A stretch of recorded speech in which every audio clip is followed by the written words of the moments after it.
Thank you, Mr. Chairman. Thank you, Director Young, for participating in today's hearing.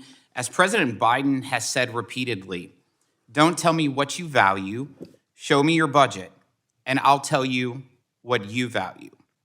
When President Biden released his budget, he sent a clear message that his administration values Washington control over America's working class. Under President Biden's budget, government spending reaches historic highs and raises our national debt to unsustainable levels. It creates the highest sustained tax burden in American history and nearly doubles tax collections over the next 10 years while breaking the president's pledge not to raise taxes on American families under $400,000. His budget gives Washington the greatest and most coercive command and control over Americans' lives and livelihoods ever witnessed in modern history, while abandoning government's core constitutional function of providing for our national defense. In a budget that gives an average 16% raise to every non-defense agency next year, the president struggles to find one new dollar for Homeland Security when we have a crisis at our southern border. Within 10 years under the budget proposal, America will pay more to settle the interest on our national debt than it costs today to take care of our seniors on Medicare. It will cost more than our entire national defense and nearly 10 times more than what we will spend on veterans' health care next year. The misplaced priorities of this budget are not the only frightening part. It is how President Biden says he wants to pay for some of it. One of the ways he hopes to finance some of his massive government spending is to permanently grow the IRS $80 billion, a bureaucracy which has a history of targeting conservative political groups. Given that history, the American people are right to be worried.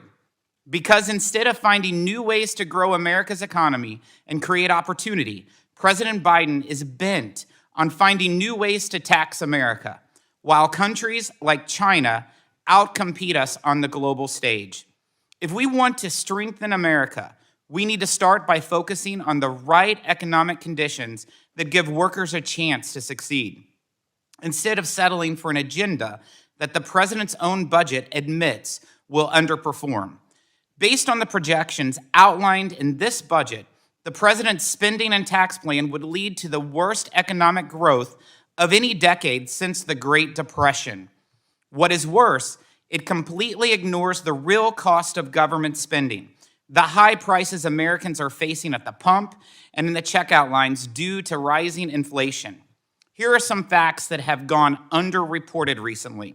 Since President Biden took the oath of office, monthly inflation has quadrupled. Core inflation in April increased at the highest level in nearly 4 decades. And yet, still, the president's budget assumes $69 trillion in new spending and will not significantly fuel this rise in new spending, which will significantly fuel this rise in the cost of living that disproportionately harms the working class. President Biden needs to level with the American people.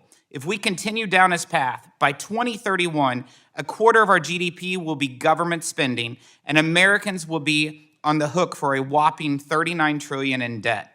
We need a budget that bets on the working class and supports their families, a budget that prioritizes constitutional responsibilities like national security, fosters better job growth, rising wages, and economic security, and gives our children a chance to inherit the American dream, not a list of broken promises. I'm not sure if there is such a thing as a perfect budget in Washington, but it is clear that the budget President Biden is proposing falls far short of the mark, and frankly, America can do better than the president's disappointing vision for the future. I yield back, Mr. Chairman.